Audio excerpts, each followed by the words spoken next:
5 minute में joint family का खाना बनाने वाली बहू। सुबह के 6 बज रहे हैं। बड़ी बहू ललिता पसीने में तरबतर होकर भारी भरकम पतीलों को चूल्हे पर चढ़ा रही है। वो सिलबट्टे पर ढेर सारा मसाला पीस रही है क्योंकि मिक्सी खराब है। हे भगवान, आज फिर इतनी देर हो गई है। तभी सुमित्रा रसोई के दरवाजे पर आकर, अरे बहू, बन गया तेरा खाना या आज भी हमें सिर्फ मसालों की खुशबू सूंघकर ही गुजारा करना पड़ेगा? हाँ माँ जी, बस 10 मिनट और लगेंगे। मसाला पिस गया है, अब बस छौंका लगाना बाकी है। दिन भर 10 मिनट करके ये पूरा दिन बिता देती है। सुबह से शुरू करती है और दोपहर को होने आती है, पर तेरा ये 10 मिनट कभी खत्म नहीं होता। सुमित्रा बड़बड़ाते हुए रसोई से बाहर चली जाती है। ललिता की आंखों में आंसू आ जाते हैं, लेकिन वो उन्हें पहुंचकर तेजी से पतीले में मसाला डालते हुए अपने आप से, हे भगवान, कहीं आज भी अगर बगैर खाना खाए आधे लोग चले गए तो मेरी सास मुझ पर बहुत गुस्सा करेगी। ललिता खाने में तड़के वाली दाल, आलू गोभी की सूखी सब्जी, मसाला भिंडी, रोटियां, पराठे, सलाद और सूजी की खीर बनाती है। खाना तैयार करके वो भारी बर्तन उठाकर डाइनिंग टेबल की तरफ दौड़ती है। माँ जी, चलो सब लोग खाना खा लो, खाना लग गया है। तभी रितिका वहां आती है। वो तैयार है और कॉलेज जाने के लिए अपना बैग उठा रही है। वो डाइनिंग टेबल पर रखे खाने को देखती है और फिर अपनी घड़ी की तरफ इशारा करती है। क्या भाभी, आपने इतनी देर से खाना लगाया कि पिताजी भी चले गए ऑफिस और भैया भी चले गए गुस्सा होकर, और हमारी भी कॉलेज का टाइम हो रहा है। टाइम पर आपका भी काम नहीं होता है। आधे लोग कभी खाते हैं और आधे लोग बिना खाए ही चले जाते हैं। तो मैं क्या करूं रितिका, मैं तो जल्दी करने की कोशिश करती हूँ पर नहीं हो पाता मुझसे। इतना सारा खाना रहता है, इतने बड़े बर्तन हैं कि देरी हो जाती है। अकेले हाथ कितना काम करेंगे? तेरे पास तो बहानों की लंबी लिस्ट रहती है ललिता। कभी बर्तन बड़े हैं, कभी मसाला ज्यादा है। खैर कोई बात नहीं, अब जो चले गए वो चले गए, पर याद रखना थोड़ी देर बाद वो लोग जब आएंगे तो खाना गर्म करके फिर से परोस देना। ठंडा खाना कोई नहीं खाएगा। बचे हुए बाकी लोग डाइनिंग टेबल पर बैठकर खाना खाते हैं। खाना परोसते हुए ललिता मन ही मन, इतनी गर्मी में फिर से मुझे खाना गर्म करना पड़ेगा। मेरी ही गलती है, मुझे खाना थोड़ी देर पका लेना चाहिए था। मम्मी जल्दी से नाश्ता बना दो, बस आती ही होगी। हाँ मम्मी, और टिफिन भी जल्दी दे दो वरना कल की तरह आज भी लेट हो जाएंगे। ललिता उन दोनों को भी नाश्ता करवाती है और फिर टिफिन देकर स्कूल के लिए भेज देती है। फिर काम पे लग जाती है। ललिता पसीने से भीगी हुई आंगन में झाड़ू लगाती है और फिर पूरे घर में पोछा लगाती है और भारी बाल्टी उठाकर कपड़े धोती है। फिर उन्हें फैलाने के लिए छत पर जाती है। अपनी छत पर रवीना और रागिनी खड़ी होकर बातें करते हुए, देखा बहन, ये बेचारी ललिता दिन भर काम करती रहती है। सुबह से शाम हो जाती है और इसे रसोई और आंगन के बीच में दौड़ते दौड़ते इसे तो अपने लिए समय मिलता ही नहीं है बिल्कुल। हाँ बहन, सही कह रही हो। इतनी बड़ी जॉइंट फैमिली है, काम तो होगा ही, पर ये कुछ ज्यादा ही खटती है। ललिता नीचे आ जाती है और दोपहर का खाना गर्म करने लगती है। माधव, विकास, आकाश और बाकी सब लोग घर आकर लोग डाइनिंग टेबल पर बैठते हैं। ललिता जल्दी जल्दी सबको खाना परोसने लगती है। तभी माधव, अरे बहू, तूने तो सुबह खाना लेट कर दिया था। हम लोग बिना खाए ही निकल गए थे। हाँ पिताजी, मैं आगे से ध्यान रखूंगी। हम लेट खाना भी कर दिया और ऊपर से मेरी पसंद का आलू का भरता नहीं बनाया क्या तुमने? हाँ बनाया है विकास जी, वो बस किचन में रह गया है, मैं अभी लेकर आती हूँ। इतने सारे बर्तन थे कि मुझे याद ही नहीं रहा। तो ले आओ ना, फिर किसका इंतजार कर रही हो? यहाँ बैठे बैठे क्या रोटियां गिन रही हो? जल्दी जाओ और लेकर आओ। ललिता किचन की तरफ भागती है। तभी आकाश अपनी प्लेट को देखते हुए आवाज लगाता है, भाभी रायता कहाँ है? गर्मी इतनी है और खाने के साथ रायता भी नहीं है। और भाभी, मैंने आपको अपने लिए मसाला भिंडी का हलवा बनाने को कहा था, वो कहाँ है? रसोई से सामान लाकर देते हुए, ये लीजिए आकाश, रायता भी ले आई। और अविनाश जी, ये आपकी मसाला भिंडी। भाभी, आपको तो पता है ना कि मुझे गोभी पसंद नहीं है, आपने फिर से वही बना दी। हाँ रितिका, तुम्हारे लिए मैंने दाल तड़का बनाई है। और गीतिका, तुम्हें सूजी का हलवा पसंद है ना, तो तुम्हारे लिए और दादी सा के लिए सूजी का हलवा तो हम भी खाएंगे ललिता। हाँ ललिता, मुझे भी सूजी का हलवा और पराठा दे दे, मैं वही खा लूंगी। ललिता भाग भाग कर सबको खाना खिलाती है। वो खुद एक निवाला भी नहीं ले पाती। सब लोग खाना खा रहे हैं और कोई भी उसे धन्यवाद नहीं कहता, बल्कि सब उसकी कमियां निकालते हैं, जिसे सुनकर ललिता मन ही मन, मैं इतना काम करती हूँ फिर भी ये लोग मुझसे खुश नहीं रहते। सुबह से रात तक बस इनके पीछे भागती रहती हूँ, पर अंत में बस डांट ही मिलती है। क्या मेरी मेहनत की कोई कीमत नहीं है? शाम हो जाती है। ललिता किचन में बैठकर सब्जियां काट रही है। तभी विकास ऑफिस से वापस आता है और ललिता से, ललिता, तुमको बताया था ना मैंने कि आज मेरे दोस्त के यहाँ बर्थडे पार्टी है और तुम तैयार नहीं हो। विकास जी, बस थोड़ा सा खाना बना लूं पहले, माँ जी और पिताजी को खिला दो, फिर चलते हैं। अभी सब्जियां कटी नहीं हैं और दाल भी चढ़ानी है। फिर तो देर हो जाएगी तुमको। तुम 9 बजे जाकर वहां करोगी क्या? हाँ, पार्टी तो तब तक खत्म होने वाली होगी। अरे रहने दो, तुमसे तो बात करना ही बेकार है। तुम तो कभी मेरे साथ समय पर जा ही नहीं सकती हो। विकास गुस्से में वहां से पैर पटकते हुए चला जाता है। ललिता की आंखों में आंसू गिरने लगते हैं। ऐसी समय बीत रहा था। ललिता जो घर की बड़ी बहू थी वो काम के बोझ तले दबी जा रही थी। उसे अपने लिए समय नहीं मिल रहा था और न ही वो अपने घर वालों को पूरी तरह खुश कर पा रही थी। एक दिन पंडित जी सुमित्रा के घर आकर लड़की की फोटो दिखाते हुए, सुमित्रा जी, लड़की वैसे तो गांव की है लेकिन बहुत ही होनहार है। उसका नाम रानी है। आप लोग खुद चलकर देख लीजिए, आपको पहली नजर में ही पसंद आ जाएगी। बहुत ही सुलझी हुई लड़की है, अपने विकास के लिए बिल्कुल परफेक्ट रहेगी। कुछ दिनों बाद सुमित्रा का परिवार लड़की देखने रानी के घर पहुंचता है। वहां रानी के माता पिता उनका स्वागत करते हैं। देखिए जी, हमारा बहुत बड़ा परिवार है, जॉइंट फैमिली है। क्या आपकी लड़की हमारे इतने बड़े परिवार से घुल मिलकर रह पाएगी? वहां काम भी बहुत रहता है। देखिए माधव जी, इस गांव में हमारा परिवार भी जॉइंट है। रानी बहुत ही तरीके से काम करती है। उसकी बुद्धिमानी के चर्चे तो पूरे हमारे गांव में हैं। वो सब संभाल लेगी। रानी वहां चाय और नाश्ता लेकर आती है। उसका सलीका और आत्मविश्वास देखकर सुमित्रा और माधव बहुत प्रभावित होते हैं। हमें लड़की बहुत पसंद है। पंडित जी ने सही कहा था, ये हमारे घर की रौनक बनेगी। आकाश के लिए रानी से अच्छी लड़की नहीं मिल सकती। वहीं पर रिश्ता पक्का हो जाता है। कुछ ही हफ्तों में शादी की तैयारियां पूरी हो जाती हैं और धूमधाम से आकाश और रानी की शादी हो जाती है। अब रानी बहू बनकर इस बड़े जॉइंट फैमिली में कदम रखने वाली है। अब रानी के सामने चैलेंज ये है कि उसे 5 मिनट में जॉइंट फैमिली का खाना बनाने वाली बहू बनना है। तो क्या रानी इस जॉइंट फैमिली का खाना 5 मिनट में बना पाएगी या वो भी ललिता की तरह परेशान होकर रह जाएगी? जानने के लिए आइए देखते हैं आगे। गृह प्रवेश का समय है। घर के दरवाजे पर कलश रखा है। ललिता थाली लेकर नई दुल्हन की आरती उतारकर उसका गृह प्रवेश करवाती है। रानी अंदर आकर चारों तरफ देखते हुए, वाह, कितना बड़ा और सुंदर घर है, पर जेठानी जी नजर नहीं आ रही। तभी ललिता पसीने में लथपथ होकर किचन से नाश्ते की प्लेटें लाती है और सब लोग खाना खाने और बात करने में मगन है। रात हो जाती है। सब लोग बैठक में गप्पे मार रहे हैं, पर ललिता चुपचाप उठकर किचन में जाने लगती है। जेठानी जी, आप कहाँ जा रही हैं? अभी तो सब साथ बैठे हैं, थोड़ी देर बातें करते हैं ना। आइए यहाँ बैठिए। नहीं रानी, मुझे बर्तन धोने हैं, इतने सारे बर्तन जमा हो गए हैं। ललिता किचन में चली जाती है। सब लोग थोड़ी देर और बात करते हैं, फिर ससुर जी जम्हाई लेते हुए, बहुत देर हो गई है, अब कल सुबह जल्दी उठना है। चलो सब अपने अपने कमरे में चलते हैं। रानी बेटा, तुम भी आराम करो। सब लोग अपने अपने कमरों में चले जाते हैं। ललिता किचन में बर्तनों के ढेर के बीच अकेले काम कर रही है। थोड़ी देर बाद वो थकी हारी अपने कमरे में पहुंचती है, जहां विकास उसका इंतजार कर रहा है। मैं थक गई हूँ विकास जी, आज का दिन बहुत लंबा था, कमर में बहुत दर्द हो रहा है। पता नहीं तुम क्या करती हो ललिता, पूरा दिन काम करती हो पर नतीजा कुछ नहीं दिखता। खाना बनाने में तुम पूरा दिन लगा देती हो।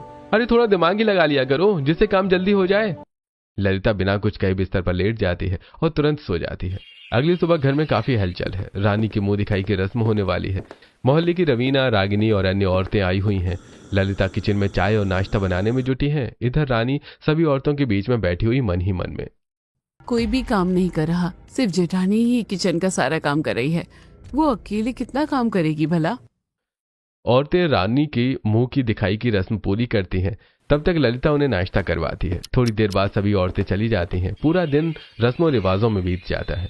अगले दिन सुबह रानी की पहली रसोई की रस्म है। ललिता सुबह 4 बजे ही उठ गई है और किचन में सब्जियां काट रही है। रानी सुबह 6 बजे किचन में आती है। रानी तुम आ गई, देखो मैंने सब्जियां काट ली है। तुम्हारी पहली रसोई है ना, तो मैंने सोचा थोड़ी तैयारी कर दूं। आ जाओ तो जल्दी से शुरू कर लें। ये जो बड़े बड़े पतीले रखे हैं, इनमें ही खाना बनेगा। भाभी, इन बड़े बड़े गंजों में खाना बनता है? और ये इतनी सारी सब्जियां आपने कब से काटना शुरू किया? काफी देर हो चुकी है क्या? हाँ, मैंने ये सब्जियां 2 घंटे पहले ही काटना शुरू कर दी थी। जेठानी जी, एक तो रसोई में इतनी गर्मी है, ऊपर से अगर आप ऐसे खाना बनाना शुरू करेंगी तो सच में दोपहर हो जाएगी। लेकिन आज ऐसा नहीं होगा, हमें कुछ तो दिमाग लगाना चाहिए। आज खाना देर से नहीं बनेगा। कैसे नहीं होगा रानी? इतनी सारी सब्जियां हैं, सबको अलग अलग बनाना होगा। पिताजी को ये पसंद है, विकास जी को वो, इसमें तो टाइम लगता है ना।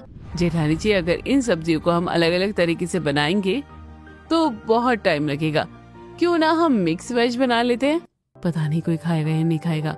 वो बाबूजी शिमला मिर्च नहीं खाते है ना, और विकास जी आलू नहीं खाते, देवर जी गोभी नहीं खाते, सब नाराज हो जाएंगे।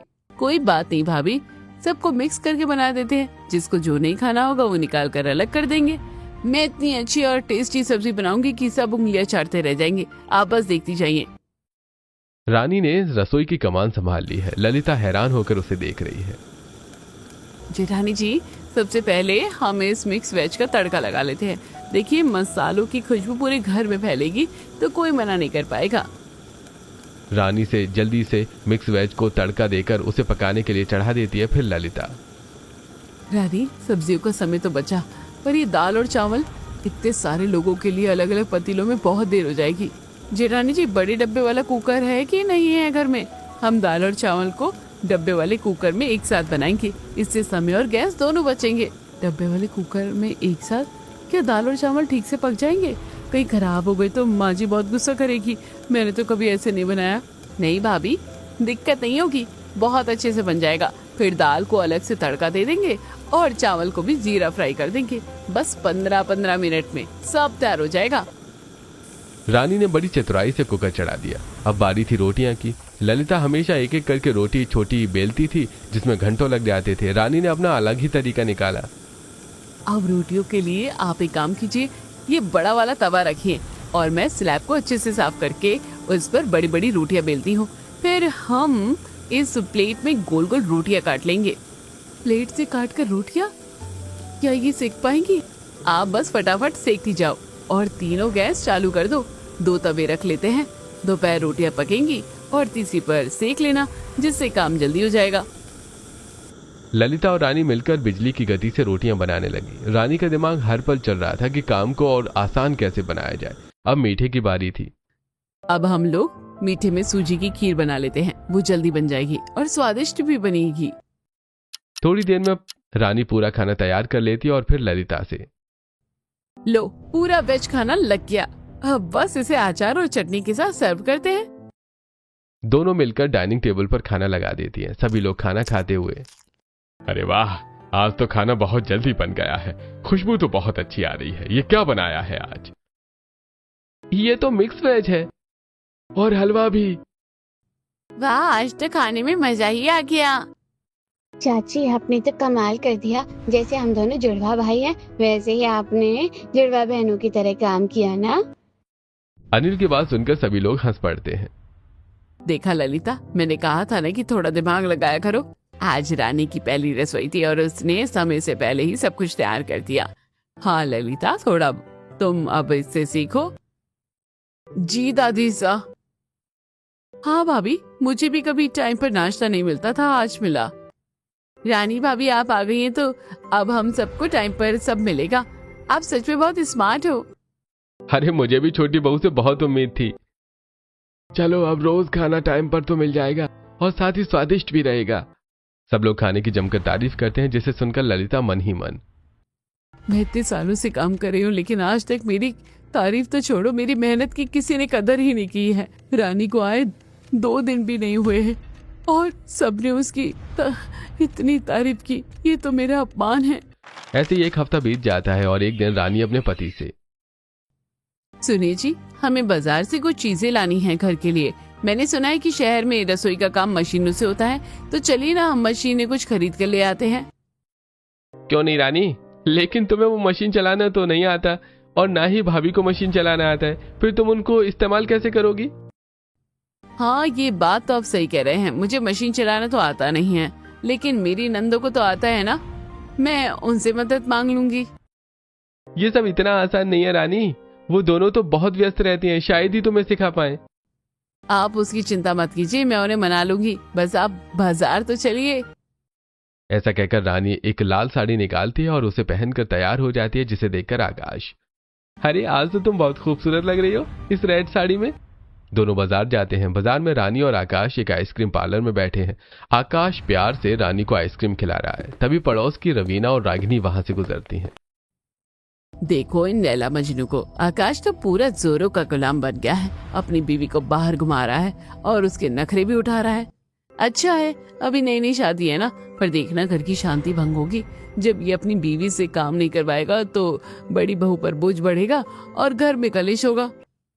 रानी और आकाश उनकी बातें सुन लेते हैं। आकाश उदास होते हुए, रानी मुझे पता है कि इतनी बड़ी जॉइंट फैमिली है, तुम्हें काम में दिक्कत होगी। ललिता भाभी तो सारा दिन थक जाती हैं, क्या तुम सच में ये सब हैंडल कर लोगी? आप चिंता मत कीजिए, मैं सब हैंडल कर लूंगी, आप बिल्कुल परेशान मत होइए। आइसक्रीम खाने और घूमने फिरने के बाद रानी और आकाश एक इलेक्ट्रॉनिक शॉप पर जाते हैं, जहां रानी दुकानदार से, भैया मुझे वो सब मशीन चाहिए जिसमें शहर की किचन में खाना बनता है। आटा गूंथने की मशीन, सब्जी काटने की मशीन और सूखे सूखे खाना बनाने की मशीन, रोटी और सब्जी काटने का तख्ता, प्लग लगाकर चाय बनाने वाली पतीली, ये सब कुछ चाहिए। अरे हाँ बहन जी, मैं आपको ये सारी चीजें दे देता हूँ। दुकानदार रानी को एक एयर फ्रायर, एक बड़ा नॉन स्टिक तवा, वेजिटेबल चॉपर, चॉपिंग बोर्ड, रोटी मेकर और एक फूड प्रोसेसर खरीदती है। इलेक्ट्रॉनिक कैटल, ये सारा सामान दे देता है। जब वो दोनों सामान लेकर घर पहुंचते हैं तो सुमित्रा हॉल में बैठी होती है। ढेर सारे डिब्बे देखकर उसकी आंखें फैल जाती हैं। इतनी सारी चीजें क्या खरीद कर आई हो रानी, ये क्या फिजूल खर्ची है? हमारा घर तो साधारण तरीके से चलता आया है। माँ जी, मैंने सब किचन का सामान खरीदा है, ये फिजूल खर्ची नहीं है। देखिएगा कितना फटाफट मैं आप लोगों को खाना बनाकर खिला दूंगी और ललिता भाभी को भी आराम मिलेगा। रानी सारी मशीनों को किचन में लाकर जमा देती है। ललिता ये सब देखते हुए मन ही मन में, अभी क्या इतनी कम तारीफें लूटी हैं जो अब इन मशीनों से तारीफ लूटना चाहती है। मैं भी तो देखो ये गांव की गंवारें इन मशीनों को कैसे चलाती हैं। शाम हो रही है। रानी रसोई में जाती है और मशीनों को देखते हुए मन ही मन सोचती है, इस घर में सिर्फ मेरी दोनों नंदों को ही ये मशीनें चलानी आती होगी। मुझे किसी भी तरह उनसे मदद लेनी ही होगी, तभी तो इस मशीन का मैं इस्तेमाल कर पाऊंगी। ये सोचकर रानी अपने दोनों नंदों के कमरे में जाती है। वो देखती है कि दोनों अपने मैथ्स के क्वेश्चन करने में लगी हुई हैं। उन्हें अपना मैथ सॉल्व करता देखकर रानी, अरे तुम दोनों गणित पढ़ रही हो? तुम्हें पता है मैं स्कूल में गणित में बहुत अच्छी थी। भाभी ये आपके स्कूल की मैथ्स नहीं है, ये कॉलेज की है और ये बहुत टफ होती है। हाँ भाभी, अभी हम वैसे ही परेशान हैं, प्लीज आप यहाँ से जाओ। अब रानी वापस रसोई में आती है और ठंडा ठंडा जीरा नींबू पानी बनाकर अपनी दोनों नंदों को ले जाकर देती है और कहती है, ये लो, इससे पियो, देखना तुम्हारा दिमाग जल्दी चलेगा और तुम अपना सवाल कर लोगी। और हाँ, ये तो लघुत्तम के सवाल है ना, तो मैं कोशिश करती हूँ। रानी उन्हें यह सवाल हल करके बता देती है। दोनों नंदे नींबू पानी पीती हैं और अपना सवाल सॉल्व होता देखकर खुश होकर रानी से, अरे वाह भाभी, आप तो कमाल हो, इतना टेस्टी नींबू पानी और ये सवाल भी हल कर दिया। भाभी आप हमारा कितना ख्याल रखती है। अगर आपको हमारी किसी मदद की जरूरत हो ना तो जरूर बताना। मुझे आपकी मदद की जरूरत तो है और आप दोनों ही मेरी मदद कर सकती हो। दरअसल अब रानी अपनी दोनों नंदों को अपनी समस्या बताती है। फिर गीतिका और रितिका रानी के साथ किचन में आती हैं और उन्हें सारी मशीन चलाना सिखाती हैं। भाभी ये चॉपर है, देखिए इसमें सब्जी डालिए और ऐसे हैंडल कीजिए, बस 10 मिनट में सारी सब्जी बारीक कट जाएगी। अरे वाह, ये तो कमाल है, जो काम मैं आधे घंटे में करती थी वो अब पलक झपकते ही हो गया। और ये देखिए, ये आटा मेकर है, इसमें आटा और पानी डालिए और घुमाइए, हाथ भी गंदे नहीं होंगे और आटा भी एकदम नरम गुज जाएगा। गीतिका और रितिका एक के बाद एक गैजेट्स का प्रदर्शन करती हैं। उसने एयर फ्रायर में चिप्स तलने के लिए रख दिए और कुछ रेडीमेड लहसुन अदरक के पेस्ट भी बना दिए। अरे वाह, तुम दोनों ने तो मुझे सब कुछ सिखा दिया है, तुम्हारा बहुत बहुत शुक्रिया। अब तुम देखना मैं कैसे 5 मिनट वाली रसोई बनाती हूँ। सारी चीजें सिखाकर दोनों नंदे वहां से चली जाती हैं और रानी खाना बनाना शुरू करती है। सबसे पहले वो इलेक्ट्रॉनिक चॉपर में सारी सब्जियों को फटाफट काट लेती है। अब आटा मेकर में आटा और पानी डालकर आटा लगा लेती है। दाल और चावल कुकर के बड़े डिब्बे में चढ़ाती है और सब्जियों को तड़का देती है। फिर बड़ा तवा रखकर रोटी मेकर पर रोटी बेलती है और जल्दी जल्दी इतना पेपर से एक एक कर उतार लेती है। इसी तरह वो चॉपिंग बोर्ड पर प्याज, टमाटर और खीरा काट कर सलाद बना देती है। तभी ललिता किचन में आकर ये सब देखते हुए, इसने तो 5 मिनट में ही सारा खाना बनाकर तैयार कर दिया है। ये तो जादू जैसा लग रहा है। आओ आओ जेठानी जी, देखो अगर हम दिमाग का सही इस्तेमाल करें ना तो मेहनत कम और काम ज्यादा हो सकता है। देखो 5 मिनट में ही मैंने सारा खाना तैयार कर दिया है। ललिता के चेहरे पर थोड़ी उदासी आ जाती है। वो महसूस कर रही थी कि उसकी जगह अब मशीनें और रानी ले रही हैं। थोड़ी देर बाद खाना डाइनिंग टेबल पर लगता है। आज तो खाना फिर से समय पर मिल गया। खाना खाकर हम अब आराम से बैठकर टीवी देखेंगे और फिर चैन की नींद सोएंगे। जॉइंट फैमिली में ऐसा अनुशासन हो तो क्या बात है। घर के बाकी सदस्य, चाचा जी, दादी सा और छोटे बच्चे भी खाने की मेज पर मौजूद हैं। सब रानी की तारीफों के पुल बांध रहे हैं। रानी बहू, तुमने तो घर का नक्शा ही बदल दिया। खाना इतना स्वादिष्ट और वो भी इतनी जल्दी। वाकई तुम बहुत समझदार हो। देखा ललिता, टेक्नोलॉजी यूज करना भी एक कला है। तेरे पास तो बिल्कुल दिमाग नहीं है। देख छोटी बहू को कैसे अपना दिमाग इस्तेमाल करती है। छोटी से कुछ सीख ले। ललिता का दिल टूट जाता है। वो चुपचाप अपनी प्लेट में खाना डालती है और उसे स्वाद नहीं आता। वो मन ही मन सोचने लगती है, मैं इतने दिनों से इतना काम कर रही हूँ। सुबह 4 बजे उठती हूँ पर मेरी कोई तारीफ नहीं करता। और रानी ने बस कुछ मशीनें क्या ले आई, सब उसके दीवाने हो गए हैं। अगले दिन सुबह ललिता रसोई में आती है। वो बहुत उदास है। रानी वहां पहले से ही मौजूद है और कुछ तैयारी कर रही है। आइए जेठानी जी, चलिए जल्दी खाना बना लेते हैं। मैंने तैयारी रात में ही कर ली थी। आटा लगाकर फ्रिज में रख लिया था और सब्जियां भी काट ली थी। तभी तो 5 मिनट में खाना बनेगा। अपने आप को बहुत होशियार समझती है। काम सारा मैं करवाती हूँ और तारीफ इसकी होती है। अब आज तो मैं इसकी मदद नहीं करूंगी। देखती हूँ अकेले कैसे 5 मिनट में खाना बनाती है। रानी, आज मेरे सिर में बहुत तेज दर्द है। मैं थोड़ा ऊपर का काम देख लूंगी, है ना। तुम आज अकेले रसोई संभाल लो। कोई बात नहीं जेठानी जी, आप आराम कीजिए, मैं सब संभाल लूंगी।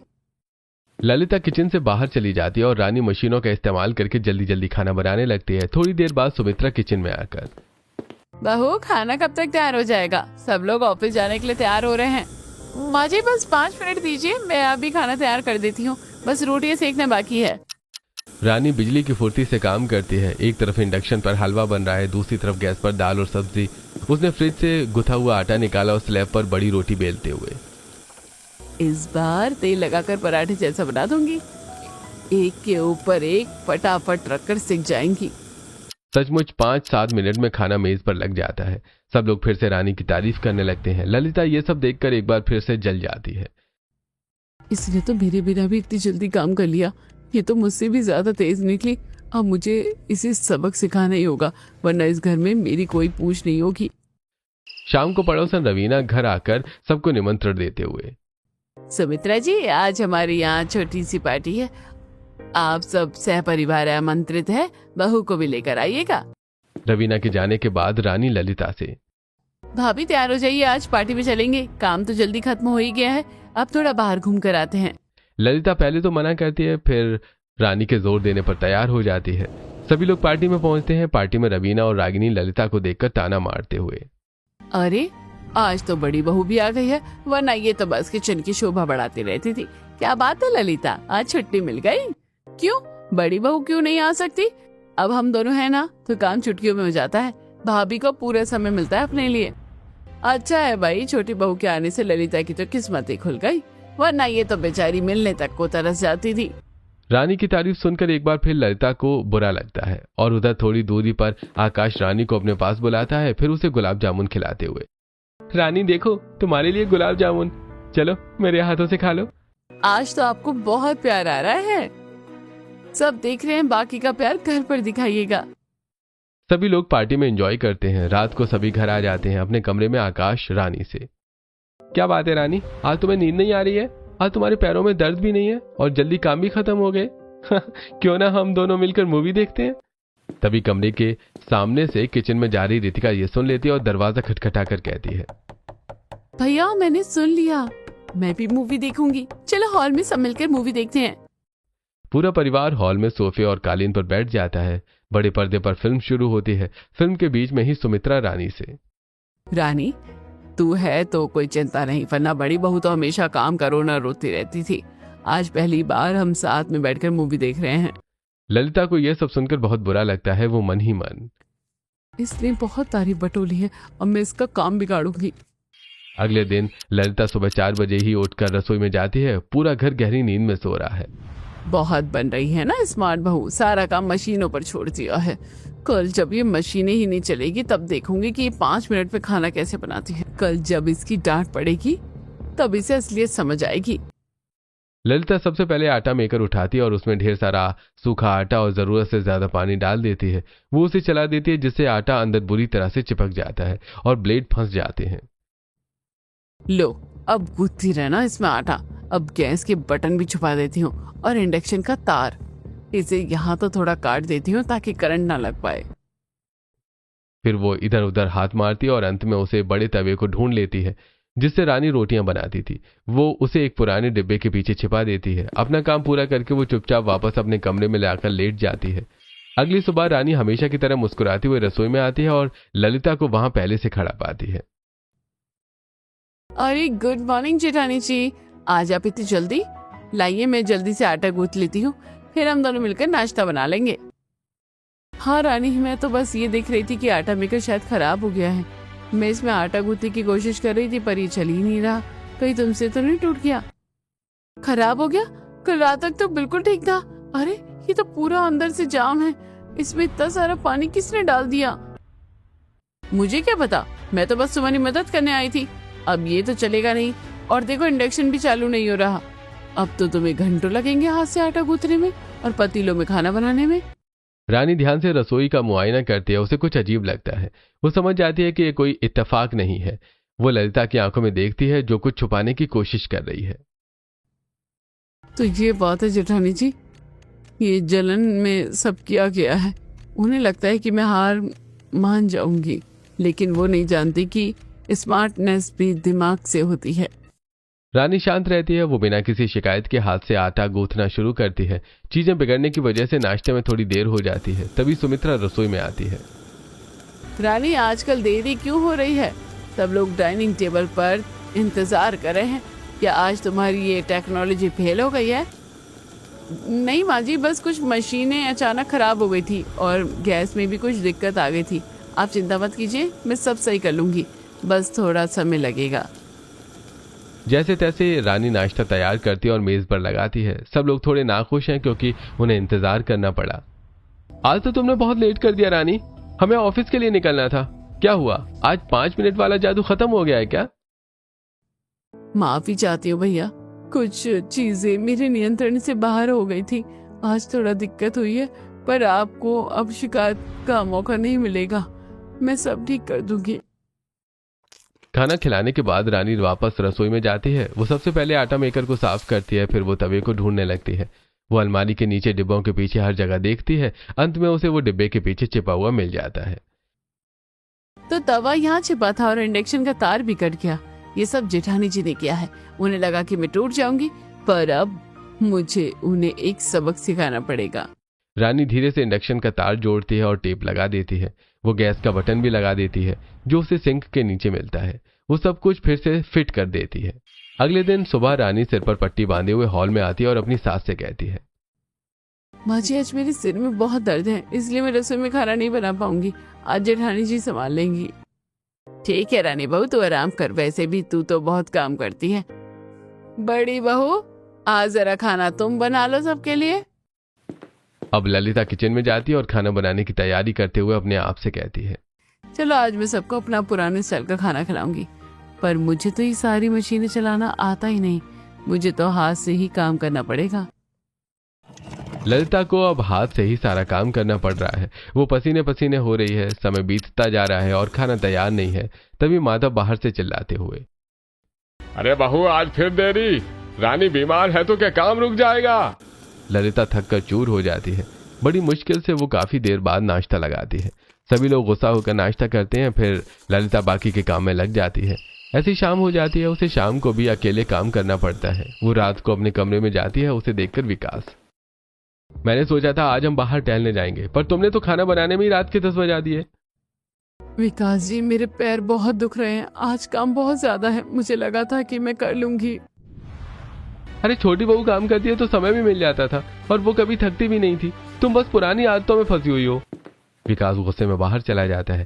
ललिता फूट फूट कर रोने लगती है। तभी रानी कमरे में आती है। उसके हाथ में तेल की शीशी है। क्या हुआ जेठानी जी, बहुत दर्द है पैरों में, लाइए मैं मालिश कर देती हूँ। ये सब तुम्हारी वजह से ही तो हुआ है रानी, तुम आई और सब बदल गया। जेठानी जी मैंने जो भी किया था हम दोनों की भलाई के लिए किया था। मुझे पता है आपने ही मशीनें खराब की थी और तवा छिपाया था, पर देखिए आज आप ही अपने जाल में फंस गई हैं। अगर आप और मैं मिलकर काम करते तो आप भैया के साथ बाहर जा भी पाती। तुम्हें सब पता है? हाँ भाभी, स्मार्ट वर्क का मतलब सिर्फ मशीनें नहीं बल्कि एक दूसरे को समझना भी है। मैं आपकी तारीफ कम नहीं करना चाहती थी, मैं बस आपकी काम का बोझ कम करना चाहती थी। मुझे माफ कर दो रानी, मुझे जलन हो रही थी कि सब तुम्हारी तारीफ कर रहे हैं, पर आज मुझे एहसास हुआ कि तुम सचमुच स्मार्ट हो। तुमने मेरे लिए भलाई ही की थी, मैं तो बस अपनी मेहनत में ही फंसी रही। कोई बात नहीं भाभी, आप सच में बहुत अच्छी हैं। बस अब हमें मिलकर काम करना है। लाइए मैं आपके पैरों में तेल लगा देती हूँ। रानी बड़े प्यार से ललिता के पैरों की मालिश करती है। ललिता भावुक होकर रानी को गले से लगा लेती है। दोनों के बीच की सारी कड़वाहट खत्म हो जाती है। अगली सुबह दोनों बहुएं रसोई में साथ मिलकर काम करती हैं और 5 मिनट के अंदर सारा खाना बनाकर टेबल पर लगा देती हैं। सभी लोग ये देखकर बहुत खुश हो जाते हैं और खुशी खुशी खाना खाते हैं। तो दोस्तों, देखा हमने कि किस तरह रानी ने स्मार्ट वर्क करके अपनी सारी समस्याओं का समाधान कर लिया था। क्या आपने किया है कभी इस तरह का स्मार्ट वर्क? अपनी राय कमेंट में जरूर बताएं।